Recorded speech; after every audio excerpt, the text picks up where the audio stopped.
आज हमारा देश एक कठिन दौर से गुजर रहा है। लड़ाई का स्वरूप थोड़ा बदल गया है। आज हमारे देश में ही राष्ट्र विरोधी तत्व है, देश विरोधी तत्व हैं, जो हमारी सभ्यता को, जरा पानी, सभ्यता को, संस्कृति को मिटाना चाहते हैं। आप कल्पना करिए, आजकल एक शब्द और सुन रहे होंगे आप लोग, वक्फ।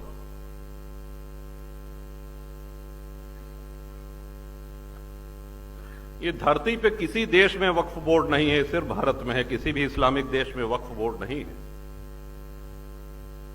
वक्फ बोर्ड को 2013 में कांग्रेस ने जो शक्तियां दी, जरा उसका भी उल्लेख सुन लीजिए कि वक्फ बोर्ड का निर्णय वक्फ की ही अदालत करेगी। वहां पर जिले की कचहरी, उच्च न्यायालय, उच्चतम न्यायालय, इनका अधिकार, इनका सीमा क्षेत्र समाप्त हो जाता है।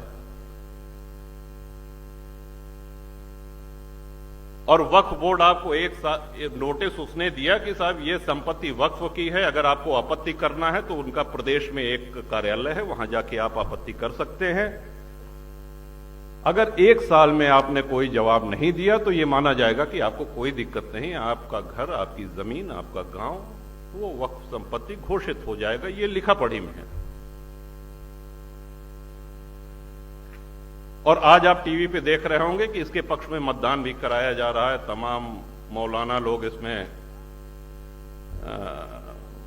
मोबाइल के माध्यम से मतदान हो रहा है। इसमें हम सबको मुखर होना चाहिए, क्योंकि राष्ट्र रक्षा का दायित्व तो सिर्फ राजनेताओं का नहीं है।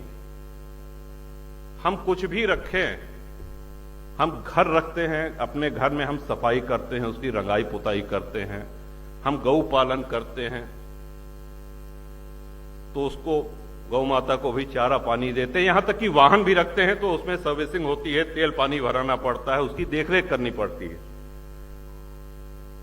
आज हमारे नेता अगर ये कठिन निर्णय ले रहे हैं तो उनको प्रोत्साहित करने की आप सबको आवश्यकता है, हम सब लोगों को आवश्यकता है। ये राष्ट्र है।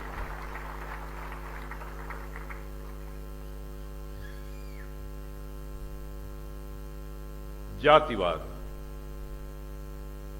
आज हम जितने क्षत्रिय महानुभावों को, अपने पूर्वजों को जो स्मरण करते हैं, उन्होंने अपने लिए लड़ाइयां नहीं लड़ी, उन्होंने अपनी धन संपदा, अपना खजाना भरने के लिए लड़ाइयां नहीं लड़ी। उन्होंने देश की रक्षा के लिए, उन्होंने संस्कृति की रक्षा के लिए तलवार उठाई। उन्होंने ये भी ध्यान नहीं दिया कि हमारी सेना कितनी है और सामने से आक्रमणकारियों की सेना कितनी है। विश्व के किसी सभ्यता में, किसी इतिहास में माताओं का जौहर जैसा पराक्रमी उदाहरण दूसरा कहीं नहीं मिलेगा। आप कल्पना करिए क्या माहौल रहा होगा, एक साथ 16,000 रानियां, 16,000 माताएं अग्निकुंड में कूद करके। किसकी वजह से? अकबर द ग्रेट की वजह से।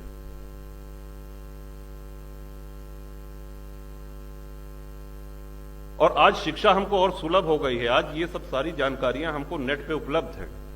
हमको मुखर होने की आवश्यकता है। पहले हम ये कह सकते थे कि साहब हम कोई राजनेता नहीं है, अगर हम बयान देंगे तो पत्रकार छापेंगे नहीं, छपेगा नहीं, सुनेगा नहीं कोई, कौन पढ़ेगा। लेकिन आज सोशल मीडिया पे तमाम संचार के ऐसे माध्यम हैं जिसमें आप लिख करके, बोल करके अपनी उपस्थिति मजबूती से दर्ज करा सकते हैं। आज आप उन लोगों को प्रोत्साहन दे सकते हैं जो लोग राष्ट्र हित में, धर्म हित में निर्णय ले रहे हैं, बड़े निर्णय ले रहे हैं। देश का बंटवारा धर्म के आधार पर हुआ था। हिंदुओं ने कभी नहीं कहा कि हम मुसलमान के साथ नहीं रह सकते, मुसलमानों ने कहा कि हम हिंदू के साथ नहीं रह सकते, अलग मुस्लिम राष्ट्र चाहिए। पूर्वी पश्चिमी पाकिस्तान बना, सभी लोग जानते हैं। लेकिन उस समय एक चिंता व्यक्त की गई, और जो कि बड़ी जायज चिंता थी, और उस चिंता को व्यक्त करने वाले पहले नेता आदरणीय सरदार पटेल थे, जिन्होंने कहा कि इन देशों में जो अल्पसंख्यक, भारत के अल्पसंख्यकों के विषय में तो वो आश्वस्त थे, उनकी चिंता पाकिस्तान और बांग्लादेश में रह रहे अल्पसंख्यक हिंदुओं की थी। तो जब ये बात आई तो उसके बाद एक नेहरू लियाकत पैक्ट हुआ। आप लोग नेट पे देखिएगा, नेहरू लियाकत पैक्ट हुआ तो उसमें ये आश्वासन दिया गया नेहरू जी की तरफ से और लियाकत की तरफ से कि नहीं साहब, इनको कोई दिक्कत नहीं होगी, मेजॉरिटी माइनॉरिटी दोनों एक समान अधिकार प्राप्त होंगे उनको और दोनों फले फूलेंगे, किसी प्रकार का कोई खतरा नहीं होगा, उनको अपने ढंग से पूजा पाठ करने का अधिकार होगा, उनके में हमारा कोई हस्तक्षेप नहीं होगा। और परिणाम ये हुआ कि बंटवारा के समय 23% हिंदू पाकिस्तान में आज घट करके 1% रह गया है। जात पूछ के हिंसा नहीं हो रही है वहां पे। सोमनाथ जी का उदाहरण तो बहुत पुराना हो गया, अभी कुछ वर्ष पहले अक्षरधाम पे जो आतंकी हमला हुआ था, आप लोगों को स्मरण है? और नया उदाहरण दें, अभी 4 दिन पहले गणपति के पंडाल पे सूरत पे जो पत्थरबाजी हुई, हमने किसकी भावनाएं आहत की थी? हमने किसका अपमान किया था? हम अपने देव की आराधना कर रहे थे, इस बात पे पत्थरबाजी। वैष्णव देवी दर्शन करने भक्त जा रहे थे, जिस दिन आदरणीय मोदी जी तीसरी बार शपथ ले रहे थे प्रधानमंत्री की, तीर्थयात्रियों के बस पे आतंकियों ने अंधाधुंध गोलियां चलाई, कई श्रद्धालु मारे गए, उनको जात पूछ के नहीं मारा गया।